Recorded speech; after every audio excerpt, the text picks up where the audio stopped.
தமிழ்நாட்டில் சில மாவட்டங்களில் 5 நாட்களுக்கு காற்றுடன் கனமழைக்கு வாய்ப்பு. இந்திய வானிலை ஆய்வு மையம் தகவல்.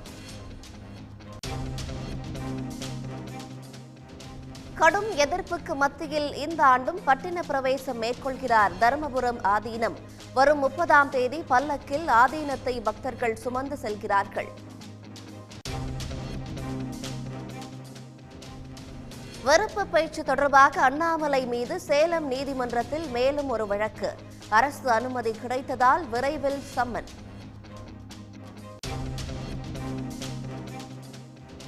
ஸ்டாலின் தலைமையிலான கடந்த 3 ஆண்டுகால ஆட்சியில் 28,000 அடுக்குமாடி குடியிருப்புகள் திறப்பு. தமிழ்நாடு நகர்ப்புற வாழ்விட மேம்பாட்டு வாரியம் புதிய சாதனை.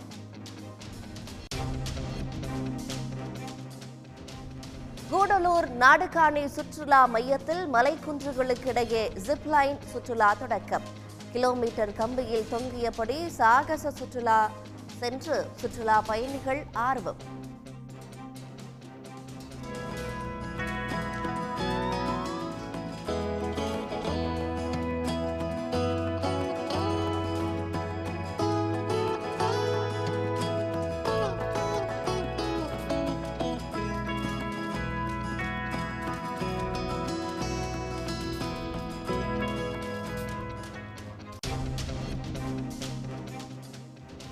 கொடைக்கானலில் சுற்றுலா பயணிகள் வருகை அதிகரிப்பு.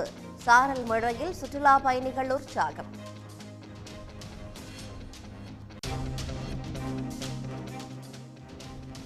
சென்னையில் வீட்டு வாசலில் தூங்கியவர்கள் மீது சொகுசு கார் ஏறியதால் பரபரப்பு. கூகுள் மேப்பை பார்த்து சொகுசு காரை முட்டுச்சந்துக்கு ஓட்டிச் சென்ற போது சாலையில் படுத்திருந்த 7 பேர் காயம்.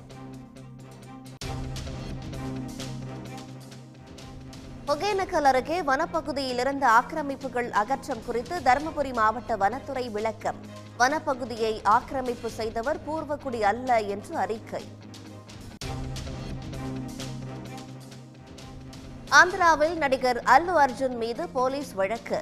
நந்தியால் தொகுதியில் தேர்தல் நடத்தை விதிகளை மீறிய புகாரில் நடவடிக்கை.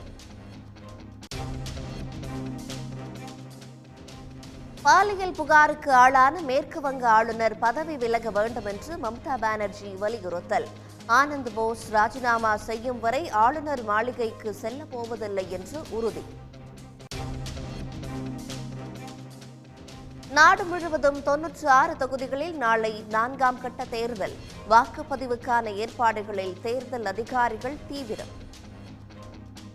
உடனுக்குடன் செய்திகளை தெரிந்து கொள்ள சன் நியூஸ் பெல் ஐகானை கிளிக் பண்ணுங்க.